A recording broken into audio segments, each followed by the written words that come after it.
Hey everyone, welcome back to another episode of Nighttime Mics. I'm Sarah. And I'm Mike. We are so glad you've decided to hang out with us tonight. Whether you're at home, at the gym, or more importantly for today's topic, sitting on a bus or a train, thanks for tuning in. That is a very appropriate intro, Mike, because today we are diving into the world of public transport. I have to be honest with you, I'm a little stressed out today because of it. Oh no, what happened? Don't tell me you got stuck in the subway again. Worse, I decided to take the bus today to be a bit more green, but I think the bus system decided to be mean to me instead. I spent 20 minutes looking for a bus stop that apparently doesn't exist anymore because of construction. Ah, the classic disappearing bus stop. That is the worst. You're standing there looking at your phone, looking at the sign, and the world just doesn't match up. Did you eventually figure it out? I did, but I had to run 2 blocks in my work shoes. I arrived at the studio looking like I just ran a marathon. But it made me think, is public transport actually a better way to live? Or are we all just putting up with the chaos because we have to? That's a great question. I think it depends on where you live, but here it's definitely an adventure. I've been using the train for years, and I've seen it all. I've seen magicians, I've seen people eating full 3-course meals, and I've definitely seen my fair share of nap experts. Nap experts? You mean the people who can sleep through anything and wake up exactly at their stop? Exactly. I am so jealous of them. I once tried to nap on the 4 p.m. train, and I ended up waking up at the very last stop, 40 miles away from my house. I had to wait an hour for the return train. It was a nightmare. Oh no, that is exactly why I'm afraid to close my eyes. But let's look at the bright side. Using public transport is so much cheaper than driving, right? I mean, gas prices are through the roof. I know, right? Plus, the cost of parking in this city is insane. If I drive to work, I end up paying $30 just for a spot in a dark garage. That's like 5 coffees. At least. And if you take the train, you don't have to deal with road rage. I've noticed that when I drive, I get so angry at other drivers. But on the bus, I can just sit back and listen to music. That's true. It's a bit more relaxing for the brain, even if it's a bit more stressful for the schedule. But Sarah, do you think people are generally polite where you live? Because I've noticed some interesting behavior lately. Oh, tell me about it. There's always that one person who talks on their phone so loudly that you know their whole life story by the time you get off. I once heard a woman break up with her boyfriend for 30 minutes. It was so awkward. No way. Did she cry? She did, and everyone on the bus was just looking at their shoes, trying to pretend they weren't listening. I wanted to give her a tissue, but I was too shy. That's the public transport code, isn't it? You see everything, but you say nothing. It's like a silent agreement between strangers. It really is. But sometimes I wish people would speak up more, like when someone is playing music without headphones. Why do they do that? Nobody wants to hear your favorite techno track at 7 a.m. I agree. That's one of my biggest pet peeves. It's so inconsiderate. I usually just put my own noise-canceling headphones on and try to ignore it. It's the only way to survive. Headphones are definitely a must-have. I never leave home without them. But you know, Mike, I've been thinking about the environmental impact too. My car is quite old and it probably pollutes a lot. Taking the bus makes me feel like I'm doing my part, you know? Definitely. It's a huge factor for our generation. We want to reduce our carbon footprint, but the system needs to be reliable. If the bus is always late, it's hard to give up the car. That's the catch-22. We want to use it, but it needs to work. I've been trying to use these new apps that track the buses in real time. Do you use those? Oh, I live by them, but even those aren't perfect. Sometimes the app says the bus is arriving, and then it just disappears. It's like a ghost bus. A ghost bus? I've seen those. You're standing there, looking at the road, the app says it's right in front of you, but there's nothing but an empty street. It's so spooky. It really is, but I think it's getting better. Some of the new electric buses are so quiet and clean, I actually enjoy riding those. It feels like the future. I've seen those. They are so smooth. It's a far cry from the old buses that used to rattle so much you couldn't even read a book. Oh, I remember those. You'd get a headache just from the vibrations. But hey, it builds character, right? If by character you mean a sore back, then yes. But seriously, Mike, what about the social side? Have you ever made a friend on public transport? Actually, I have. About 2 years ago, I was sitting next to a guy who was reading the same book as me. We started talking about the ending, and it turned out we lived in the same neighborhood. We still grab a coffee occasionally. No way, that is so sweet. I usually just get people asking me for the time or if I'm sitting on their bag. Well, you have to be open to it, but I get it. Most people just want to get from A to B without talking to anyone. I think it's a cultural thing too. In some countries, it's totally normal to chat with your neighbor on the train. Here, people look at you like you're crazy if you say hello. That's true. We are very protective of our personal bubbles. But I've been looking into how other cities do it. Have you seen the trains in Japan? Oh, they are legendary. I've seen videos of the pushers who help people get onto the crowded trains. It looks terrifying. It does, but they are so efficient. If a train is 30 seconds late, they apologize over the speakers. Can you imagine that happening here? 30 seconds? Our drivers would be apologizing all day long. I think if our train was only 30 seconds late, we'd throw a party. Right? It's all about perspective. But even with all the flaws, I think I prefer it over being stuck in a traffic jam. There's something soul-crushing about sitting in a car, moving an inch every 5 minutes. I agree. At least on the train, I can look out the window and see the city. You notice things you'd never see if you were driving, like that little bakery on the corner or the graffiti art under the bridge. Exactly. You're more connected to the world. And let's talk about the lost and found. Have you ever lost anything on a bus? Oh, don't remind me. I lost my favorite umbrella last month. I left it under the seat and realized it the second the doors closed. I watched it drive away. Oh, that's heartbreaking. I once found a single shoe on the train. Just one. I spent the whole ride wondering where the other shoe was and how the person got home. Maybe they were a modern-day Cinderella? A very confused Cinderella. But it just goes to show, you find the weirdest things. I think people just get into a trance when they travel and they forget who they are and what they're carrying. I totally get that. Your mind just wanders. That's actually a good thing, though. In a world where we're always busy, having 20 minutes where you're just sitting there can be quite peaceful. That's a very thoughtful way to look at it, Sarah. It's like a forced meditation session, just with a lot more noise and the smell of wet coats. Exactly. The meditation of the commute. We should write a book about it. We'd sell at least 2 copies. But seriously, for our listeners who are trying to improve their English, using public transport is a great way to practice. You hear so many different accents in natural conversations. That's a great point. I always tell my students to just sit and listen to people talking around them. You learn so many phrasal verbs and idioms that way, like hold on or get off or watch out. Watch out is a big one, especially when the doors are closing. I've seen so many people get their bags caught in the doors. It's a classic rookie mistake. Oh, I've done that. It's so embarrassing. You have to stand there while everyone looks at you, waiting for the driver to open the doors again. It's a rite of passage. If you haven't been caught in the doors at least once, are you even a real commuter? I guess I'm a pro then.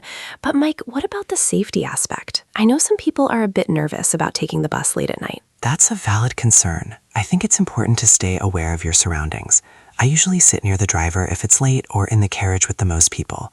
Most of the time it's perfectly fine, but you have to trust your gut. I agree. I always make sure my phone is charged and I tell someone when I'm on my way home. It's just common sense, really. But I've noticed that some stations are getting much better lighting and more cameras, which helps. Definitely. Technology is making things safer and easier. I even saw a bus the other day that had USB charging ports at every seat. No way. That is a game changer. I'm always running out of battery because I spend the whole trip playing games on my phone. See? The future is bright.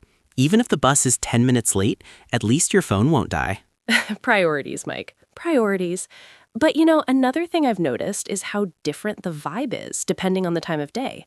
The morning rush is so intense. Everyone is so serious.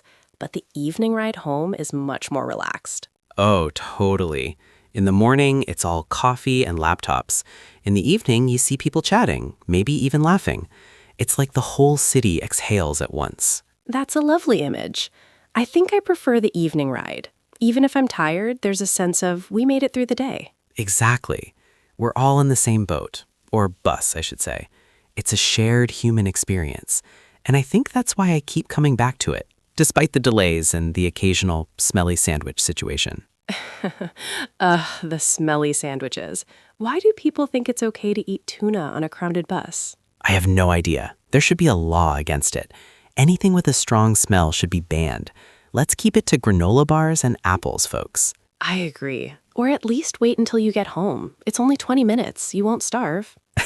You'd be surprised. Some people act like they haven't eaten in a week the moment they step onto a train. It's true.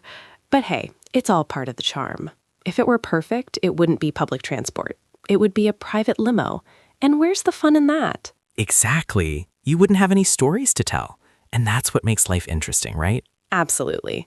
So, Mike, if you could design the perfect bus, what would it have? Oh, that's easy. It would have a coffee machine, comfortable reclining seats, and maybe a small library. Oh, and it would always, always be on time. A library on a bus? I love that.